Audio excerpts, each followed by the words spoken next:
processus lui-même.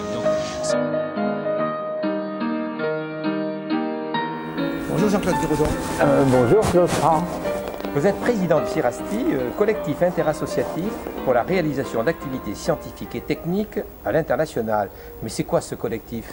Disons pour faire plus simple qu'aujourd'hui c'est le mouvement français des exposciences qui développe à travers la pédagogie de projet comme principal outil et la présentation de projets au public, un ensemble d'activités pour les jeunes, tout âge confondu, tout secteur scientifique et technique possible, et surtout aussi bien à l'école qu'hors l'école.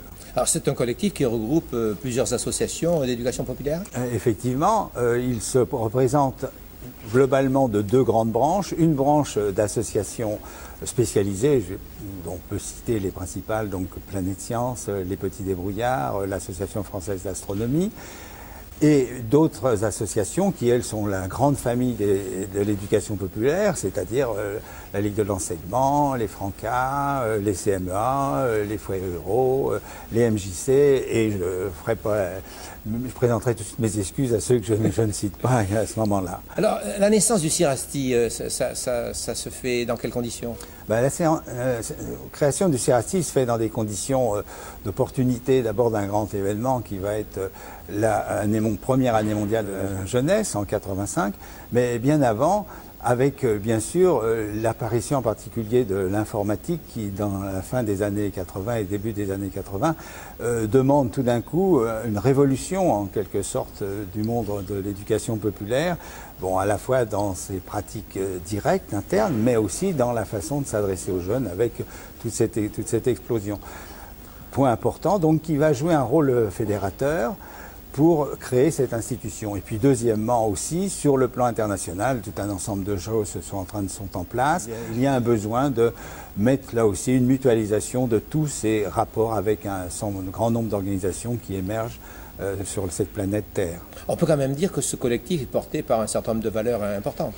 Il est directement issu des valeurs et principalement d'ailleurs des valeurs de fond françaises, c'est-à-dire remonte aussi bien à Jean Zay au moment de la grande émergence de la dernière phase de l'éducation populaire et surtout de tous les principes d'éducation autour du travail en commun, des activités concrètes, des choix d'activités liées à l'intérêt des enfants, à la possibilité de monitorat, etc.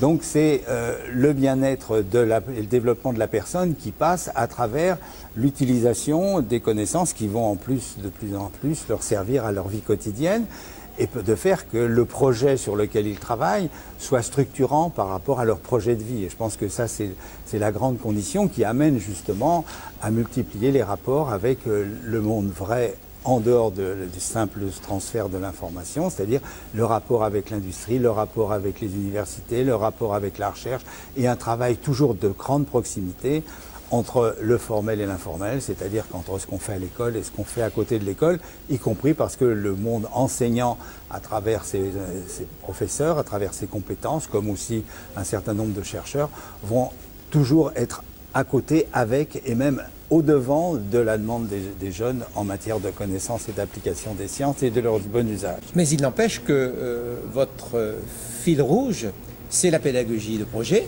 et la pédagogie du faire. Alors, bien sûr, puisque on a à l'arrivée la petite équipe, car nous privilégions bien évidemment le travail en équipe, on voit bien un rôle très complémentaire de l'école, où un certain nombre de choses, comme ce travail en équipe, comme cette activité concrète, a du mal à se réaliser sur un grand nombre, sur une classe, sur des moyens, sur des goûts différents, sur des intentions, même si les grands courants historiques des événements, bon, comme la conquête de l'espace, on aura peut-être l'occasion d'y revenir, sont importants, mais on voit arriver l'environnement, l'informatique, les problèmes d'énergie, etc. Donc tout ça est très difficilement gérable et on va donc nous donner les possibilités dans des centres aérés, dans des centres de maisons de jeunes, dans des clubs, dans des ateliers, dans des foyers à l'intérieur d'équipements scientifiques, comme cette Cité des Sciences où on fera une base technique des clubs, va donc leur permettre en petite équipe de se donner un objectif et de le réaliser avec tout un ensemble de structures complémentaires qui peuvent aller, si on prend des activités très simples d'initiation, simplement avec des petites activités type petit débrouillard, ou au contraire aller très loin sur des activités comme celles que peuvent faire des clubs de bon niveau de la FAR, ou beaucoup d'activités à l'intérieur de Planète Science, ou tout simplement aussi des grands mouvements d'activités amateurs que sont à un moment donné les radioamateurs, maintenant beaucoup moins, mais par exemple tout ce qui est autour des modélismes, autour après des développements avec l'arrivée de l'informatique, la robotique, etc. Alors les expo-sciences, en quelques mots, c'est quoi? Les expo-sciences, c'est le grand moment de valorisation. C'est-à-dire que dans la démarche de projet, il y a derrière une démarche qui est la démarche scientifique. C'est-à-dire que sans communication, sans confrontation, sans mise en collaboration, sans d'une certaine façon un rapport avec une science participative ou une science coopérative, collaboratrice, comme on appelle maintenant, ce travail va être un espèce de fruit sec. Et si on veut précisément non seulement qu'il soit présenté, mais qu'il se développe, il va falloir donner à ce moment-là une présence d'abord à un ensemble, je dirais, de type salon, c'est-à-dire il y a tout un ensemble d'opérateurs, des parents qui doivent venir, des enseignants, des amis, etc. Mutualiser les jeunes, préparer l'évasion vers l'étranger, par exemple, et surtout donner dans un rapport avec une forme de jury qui est plus une forme de conseiller, car notre système est évidemment complètement non compétitif, c'est-à-dire qu'il n'y a pas de classement, il n'y a pas de meilleurs, ils sont tous très bons et ils vont tous devenir très bons. Et ça, c'est fondamental, ce qui fait que par exemple, tous, dans chaque projet, lors de la fin, lorsqu'on en discute, etc., on leur donne toujours ce qui est bien, ce qui est bon, ce qu'il faut maintenant enrichir. Donc, pas de découragement. La science n'est pas faite pour se trier. Il n'y a pas ici des mauvais en maths et des mauvais en sciences et qui seront bons à rien. Ils sont tous, bien évidemment, bons à quelque chose de très, très important. C'est leur propre réussite, leur propre bonheur, leur propre plaisir, car science sans plaisir, science sans ambition, sans objectif, ma foi, il reste plus grand-chose de scientifique. Ça s'appelle l'endormissement. Expo Science, c'est français, mais c'est pas que français. Ça s'ouvre à l'international, et je crois même que le concept date de beaucoup plus longtemps. Oui, bien sûr. De formes, ils se sont développés principalement à partir de 1942 aux États-Unis pour des raisons évidentes et un besoin impressionnant d'ingénieurs, de techniciens, etc. se fait pour faire partir cette grande industrie de défense, comme on dirait maintenant. Et au même titre, d'ailleurs, en France, lorsque le mouvement va se faire au début des années 60, c'est aussi au moment d'une bascule entre un monde agricole doit devenir technologique, scientifique, et on a besoin tout d'un coup de motiver les jeunes et de leur donner la capacité de travailler.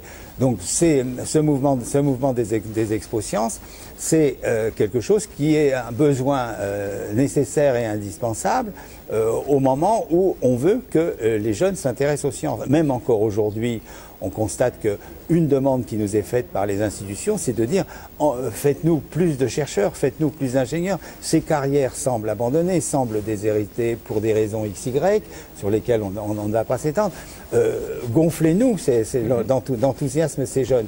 Et puis surtout, aujourd'hui, si on reprend une référence mondiale, la plupart des pays qui ont dû dans ces 20 ou 30 dernières années, parce que quand on voit on prend des pays comme les Philippines, le Sri Lanka, même la Chine, l'Amérique latine, la Colombie, etc., si on prend les références, même en Corée, Taïwan, etc., lorsqu'il a fallu qu'ils mettent en place leur système scolaire, le phénomène de la pédagogie de projet a été structurant immédiatement dans le programme scolaire. Et donc les expo-sciences touchent, par exemple comme le Canada, c'est des dizaines de milliers de projets qui sont faits chaque année.